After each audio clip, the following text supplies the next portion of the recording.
It's morning on January 19th, 1991, and a pair of F-15C Eagles are on an escort mission over Iraq as part of Operation Desert Storm. Captain Cesar Rico Rodriguez and his wingman, Captain Craig Mole Underhill, are clearing the skies ahead of a formation of 36 aircraft tasked with striking targets near Baghdad. Behind them, there are waves of F-16s making their runs, diving with 2,000-pound general-purpose bombs. They release them and the ordnance drops straight onto the Iraqi ammunition depots. Giant explosions rise from the desert. They're expecting anti-aircraft missiles, and the F-16s pull hard up, releasing chaff and flares at the same time.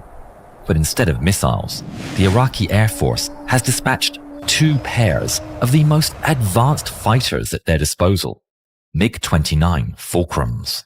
Outnumbered, the Iraqis have been keeping their distance, searching for an opportunity to strike, when they're told of 2 F-15s.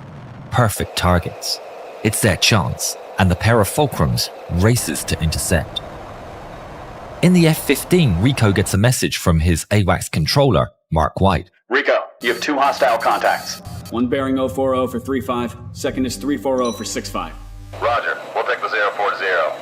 Rico chooses the most threatening target, and they turn to engage. The F-15's front-facing radars detect the contact, and it appears on their screen. Contact. But it's not the only warning. On another screen, a 29 appears. It's his radar warning receiver, or RWR, a device that tells him when enemy radars can spot him. I'm being painted. MiG-29. I see it. Rico and Mole brace for action. The 2 pairs of enemies, both 4th-generation fighters, have each other in their sights and are heading towards each other in a supersonic joust. Rico selects an AIM-7 Sparrow missile, but the Iraqis have a plan.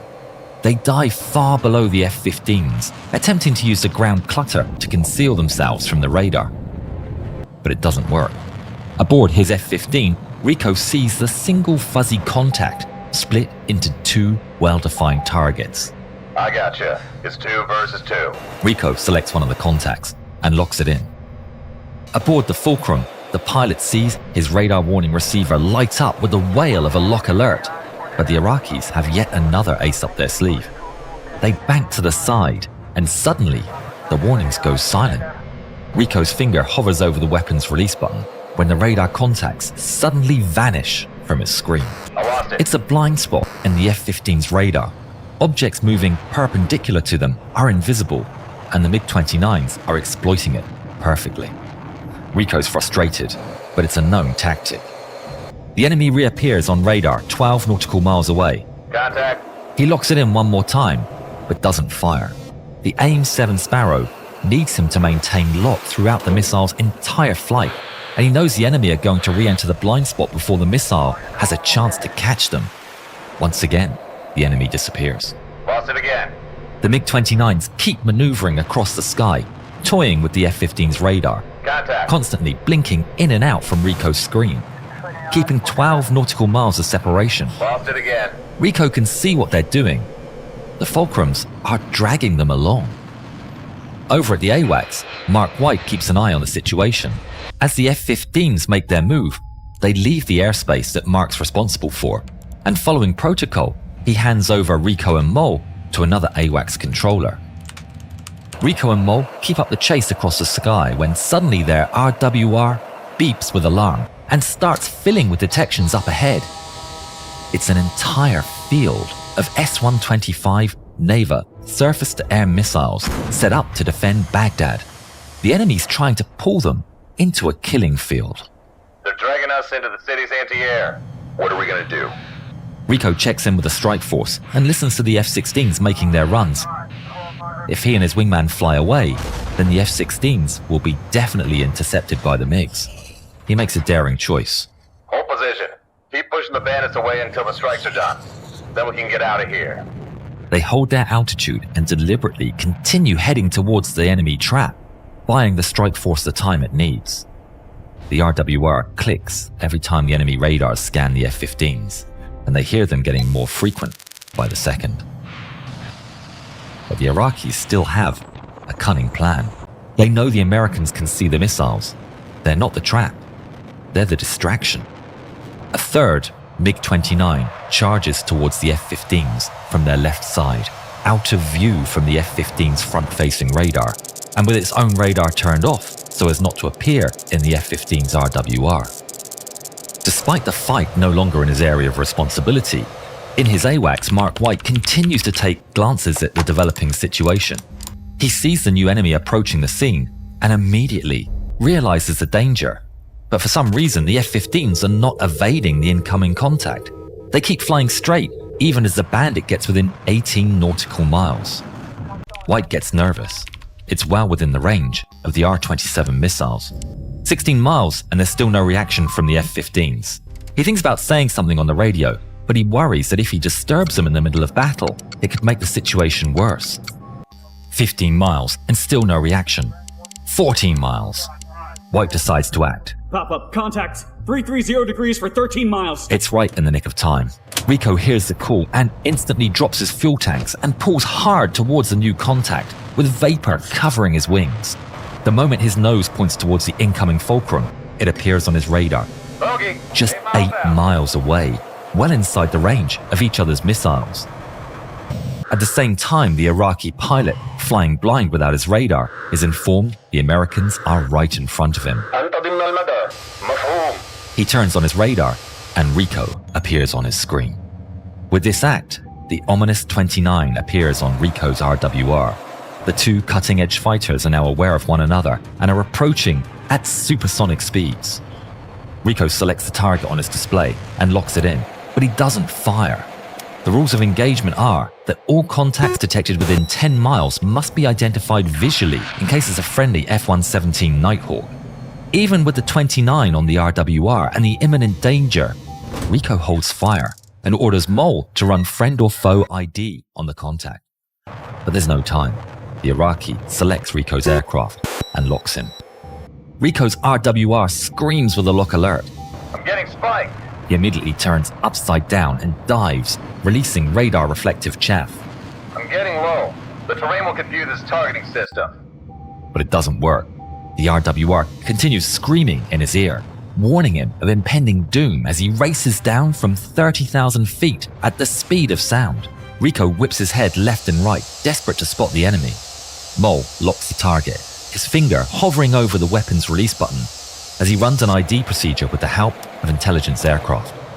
The seconds feel eternal as they finally clear him to engage. He's given the all clear and presses the button. Box 1.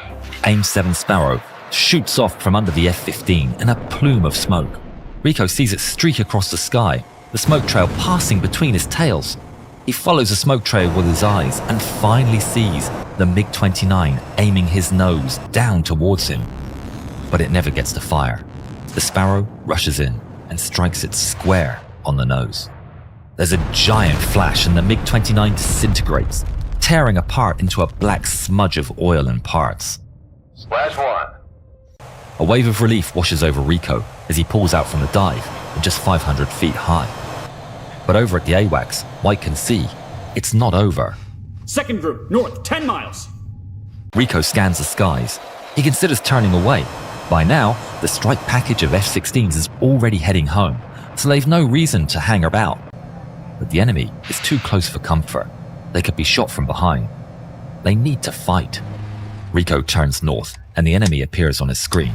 It's just beyond 10 miles, so he's clear to shoot it down. He runs an identification procedure. It's hostile. He selects the contact on his radar screen and locks the target.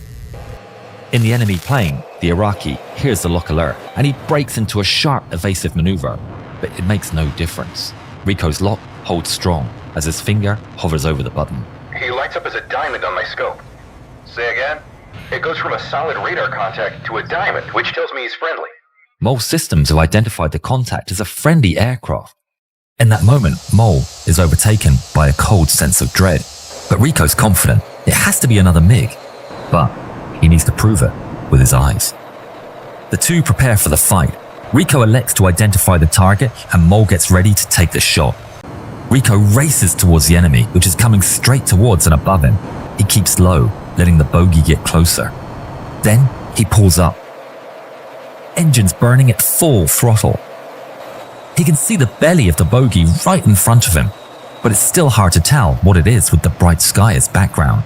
He holds his F-15 in his path until Rico's F-15 roars within 50 feet of the bandit, and as he does, he finally gets a good view of the enemy's top side, with its green camouflage, which is proudly displaying the Iraqi flag.